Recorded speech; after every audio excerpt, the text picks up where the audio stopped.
Kita nyo naman? Yes po, ma'am. Okay, sige. Okay. So, ayan, stress.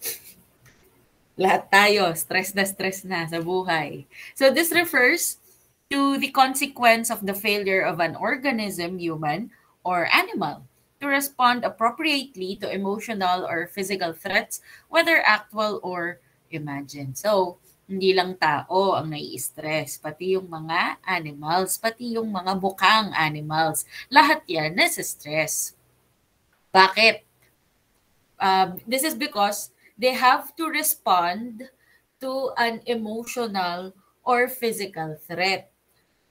Whether actual man yan, as in literal na nandyan na yung stress, na-feel na nila yung emotions nila na nai-stress sila, or imagined.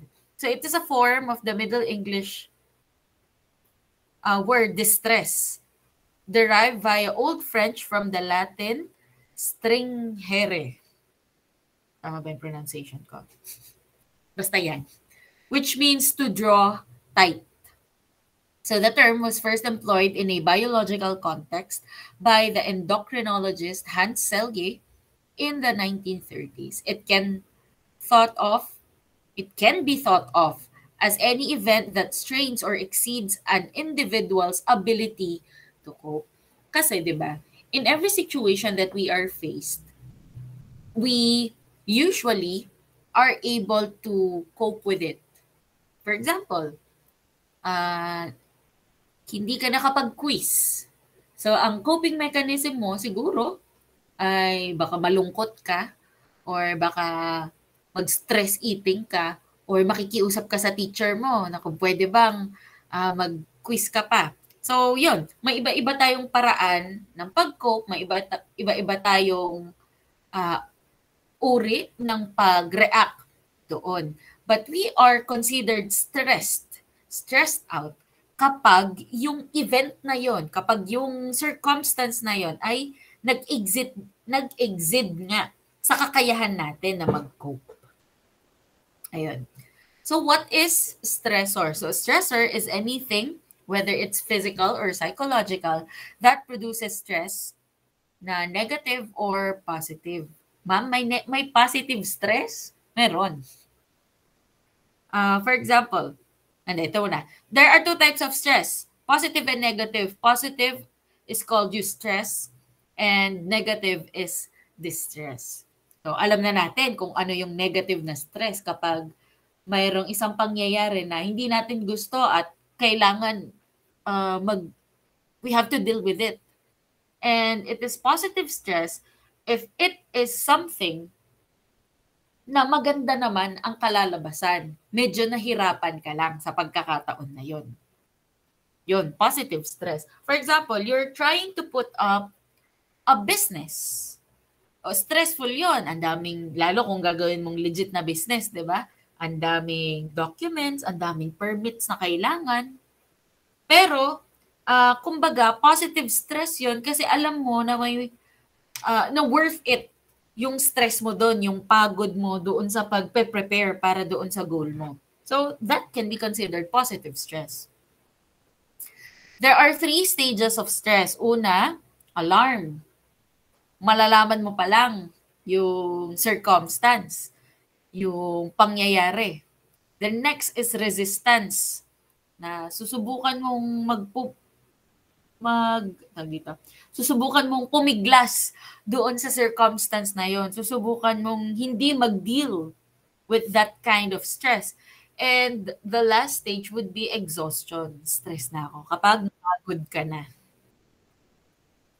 May nag-chat ba? Hindi ko nakikita eh.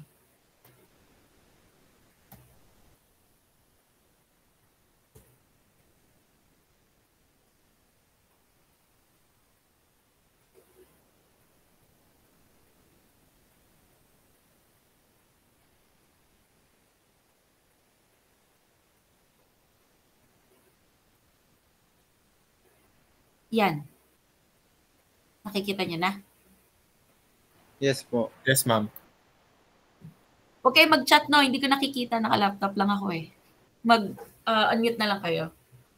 Okay, next is the types and categories of stress. So we have acute stress, episodic acute, then we have chronic stress and traumatic stress.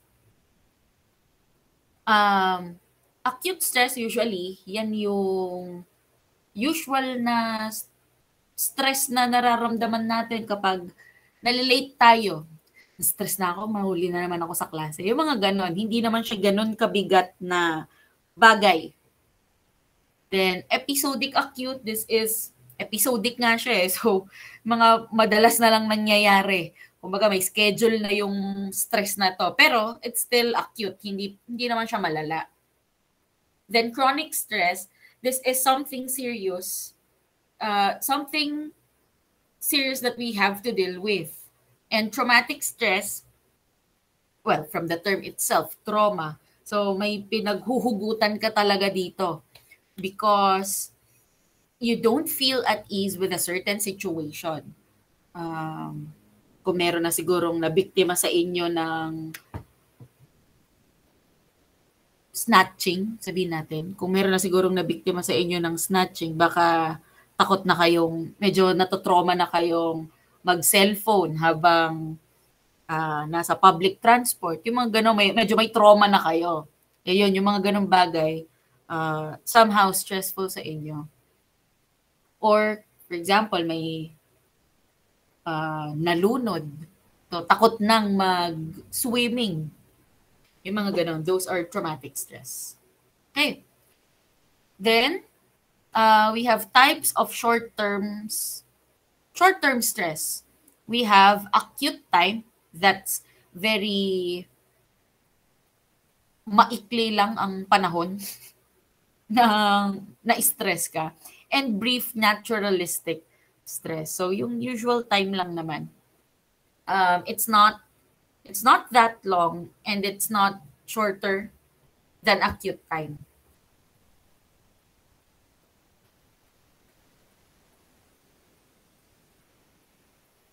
Then we have types of long-term stress. We have stressful event sequences. Kapag nangyayari ang isang event, yun, nai-stress ka. Kumbaga, parang may nagtitrigger doon sa stress mo. We have chronic stress. This is yung, sabi nga natin kanina, yung malala or very serious type of stress na pangmatagalan, and distant stress. So how does stress affect human behavior? Stress can contribute to health problems such as headaches, high blood pressure, heart problems, and skin conditions. May mga ganyan. Alam niyo ako, ito personal na experience. Etong ring finger ko, kapag ganyan lagi akong puyat, kapag nasa stressful situation ako, nagkakaroon siya ng butlig-butlig. Pero dun lang sa site na yon na may, nakita ko na yung term, nakalimutan ko lang. Pero yun nga, yun yung weird sa balat. Ayun, yung, eto madalas, yung nagiging, sumasakit yung ulo. Ayan. And then kapag meron kang chronic stress, it can also lead to heart problems. Ayun. So, wag kayong papastress. So, stress may also influence cognitive processes because it is associated with elevated levels of cortisol, a hormone that can influence brain functioning. Kaya pag na-stress ang isang tao, may chance o may pagkakataon na hindi siya nakakapag-isip ng maayos, maaaring makapag-cause pa siya ng crime. Depende nga sa level ng stress niya at depende sa ability niya na makapag-cope sa isang situation. So, yon. Katuloy nun is stress and criminality. Criminal actors and victims experience various forms of stress related to criminal activity. Stress and crime are interrelated in linear fashion and in a reciprocal cycle. Strain theories posit the causal relationship of stress to crime and psychological conditions such as post-traumatic stress disorder and acute stress disorder. Explain the experience of stress caused by criminal action. So using the general strain theory, To explain the causal relationship, recent research explores the circumstances that cause stress and result in crime. Katulad nga nung nabanggit natin kanina, kapag na-stress kasi ang isang tao, it may lead to criminality or to causing crime. Depende nga sa kakayahan niya na mag-cope, depende sa mental state niya. For example, etong tao na nakaka-experience ng PTSD or post-traumatic stress disorder. So, kailangan ng treatment dyan at talagang may chance na mag-cause siya ng crime kapag hindi na-treat yung kanyang PTSD. Familiar kayo doon, PTSD? Usually, na-experience yan ng mga people who suffered an intense situation in their lives. For example, mga sundalong nasa gera. Alam niyo yung term na war shock? Yun. Term lang natin yon sa military. But clinically, PTSD yun. War shock. Yun. PTSD. Okay. Stress can trigger violent crimes. A stressful life event like the death of a parent can trigger individuals to commit violent crime. A new study was found. Of course, hindi naman lahat ng namatayan ng magulang magiging kriminal. Hindi yun ang ibig sabihin, ha? Kumbaga, may mga ganong tao. Researchers discovered that in the week after being exposed to stress, people were more likely to go on to commit a violent crime themselves because their mind is not functioning well at that time dahil nga stressed sila.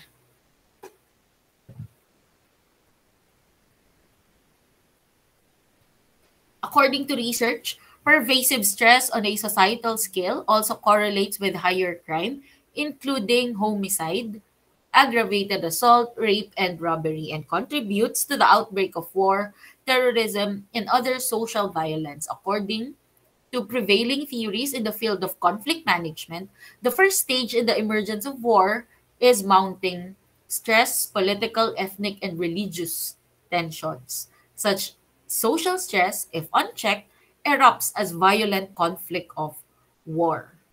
Kapag may hindi sumasang-ayon sa ideology mo, kapag merong conflict at hindi kayo makapag-compromise sa conflict, ayun, war can emerge and ayun na, social stress. When such societal tensions run deep, history confirms that diplomatic efforts, negotiated settlements, and ceasefire produce fleeting results and provide notable basis for lasting peace.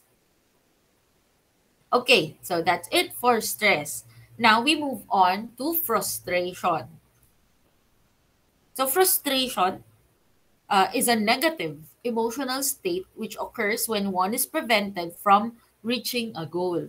So, pangarap mo maging rock star. Hindi ka naging rock star. Na-frustrate ka ngayon. Yun yung negative emotional state. It's somehow, parang mas mabigat siya sa sadness. But frustrated kasi, when yun nga, meron kang goal and you were not able to achieve that certain goal. It is an unpleasant state of tension and heightened sympathetic activity resulting from a blocked goal. It is associated with motivation since we won't be frustrated if we were not motivated to achieve the goal. And it may be external or personal. So what is external frustration? So it is a distress caused by outwardly perceivable conditions that impedes progress toward a goal. Pag sinabing external, hindi mo naabot yung goal because of some external element. Parang, eto, yung simple lang. Gusto mong makarating sa school ng 8 o'clock. Umalis ka pa ng alas 7. Kahit na sa regular na biyahe mo, 30 minutes lang. So pagkaalis mo ng 7:00, may nagkabanggaan na sasakyan at na-stuck ka sa traffic ng around 1 hour. So na-late ka. Dumating ka sa school, for example, 8:30. At yun, na-frustrate ka dahil hindi mo na-achieve yung goal mo na makarating ng maaga.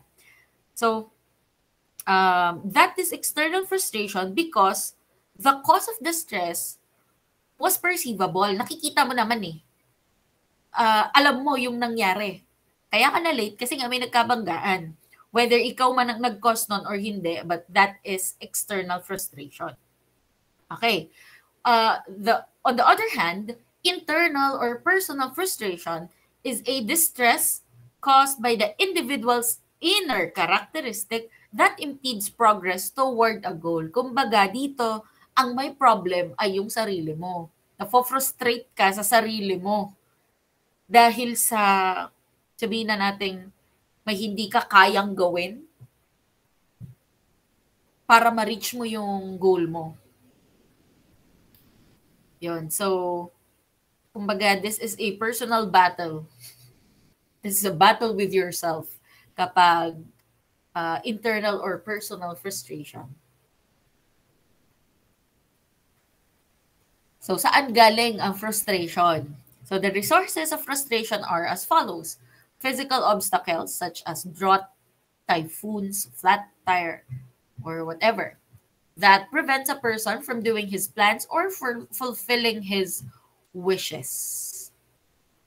Parang nitong nag-pandemic, di ba? Ang daming physical obstacle. Hindi ka tayo pwede lumabas ng bahay nun, di ba? Kasi sa classroom may batas. So, yun.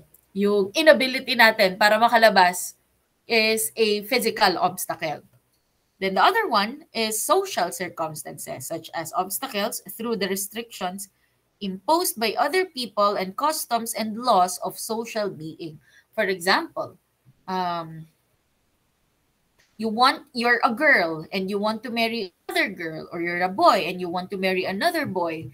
And you cannot do that here in the Philippines because we don't have same-sex marriage. So that is a social circumstance. You cannot do something, you cannot do what you want because of restrictions imposed by laws or customs. Ayun. And then, personal shortcomings such as being handicapped by diseases, blindness, deafness, or paralysis. Katulad ko, I think I was able to share this with you already, di ba? May sakit ako sa puso and my family and I were only able to know that when I was already 4th year college.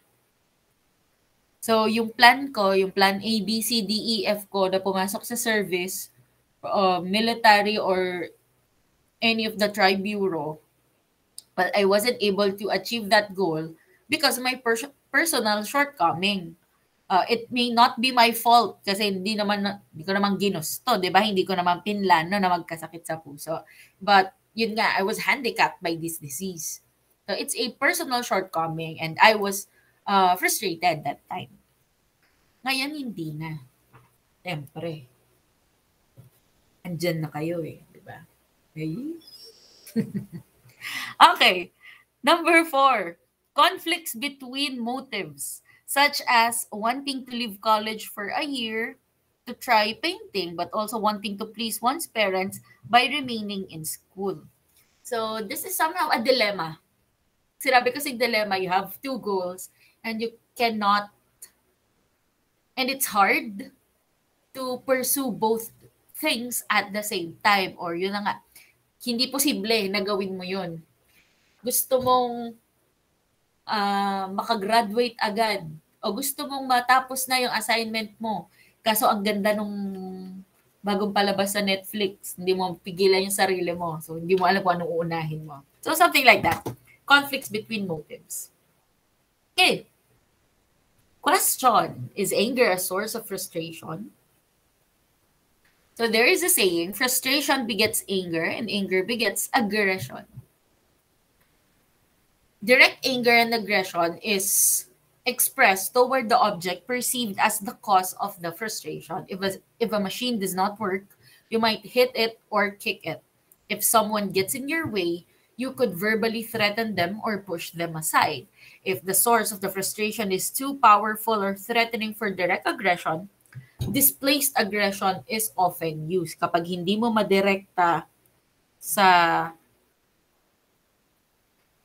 mo madirekta sa tao o sa bagay na kinagagalitan mo o kinaiinisan mo,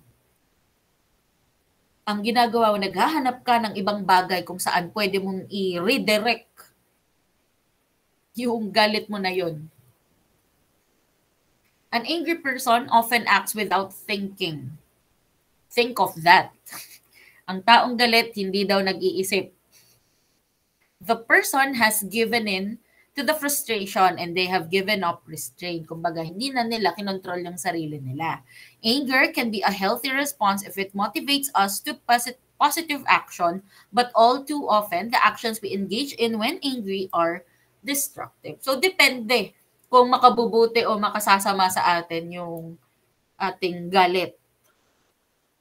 Ayun. So, what are the common responses to frustration? Anong ginagawa ng tao kapag nafo-frustrate siya? First is aggression. It refers to any response made with the intent of harming some person or objects.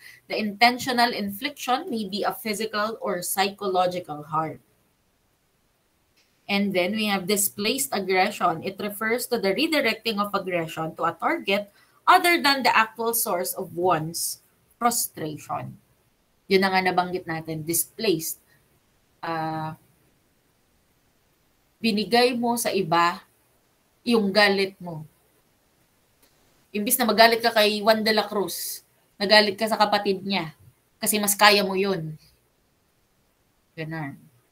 What else? Scapegoating. It refers to the act of blaming a person or group of person for conditions not of their making. Kumbaga, yung mga walang kasalanan, sila yung sinisi.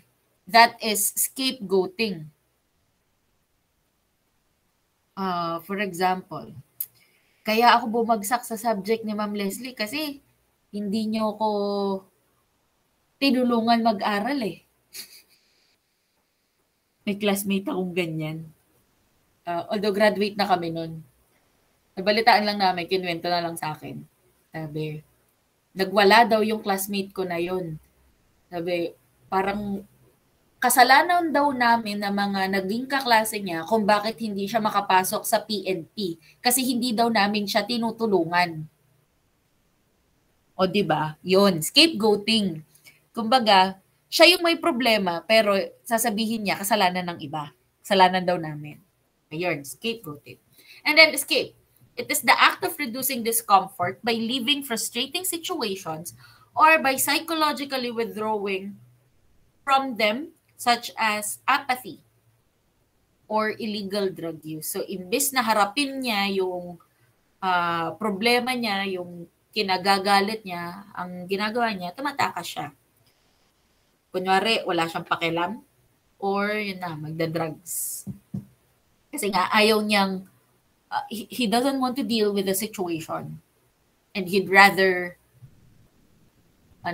escape. Yun na nga, mag-drugs na lang ako. Ganun. So what is the frustration aggression theory? I think this is the last one. This is an example of frustration turning into aggression. Aggression is a malicious behavior or attitude towards someone by something usually triggered by frustration. So usually, nafo-frustrate ang isang tao. Again, balikan natin yung definition. When we are frustrated, we are blocked to achieve our goal. Hindi natin ma-achieve yung goal natin. Kapag na-frustrate tayo, ang sunod na mararamdaman mo ay magagalit ka, anger. And kapag galit ka na, it may lead to aggression. Kapag meron ka ng behavior na ini-exhibit na violent. That's aggression. So what is frustration-induced criminality? Frustration-induced criminality is the idea that when our behavior is directed at a specific goal and is blocked, arousal increases and the individual experiences a need to reduce it. Individuals who employ violence to reduce this frustration will, under extreme frustration, become more vigorous than usual, possibly even resorting to murder and other violent actions. A good example of this is the child who does not have their needs met and becomes frustrated. The frustration of not having dependency needs prevents the child from establishing emotional attachments to other people. The individual may thus become resentful, angry, and hostile toward other people in general. O yun, kapag, ay naman yung term frustration-induced criminality. So this is a criminality, nakagawa ng isang krimen ang isang tao dahil na-induce dahil sa frustrated siya. Yun, kapag yung bata daw ay frustrated dahil hindi niya nakukuha yung mga basic needs niya, yung mga pangangailangan niya, mahirapan siyang mag-form ng emotional attachments with other people. And when that happens, he becomes resentful, angry, and hostile toward other people.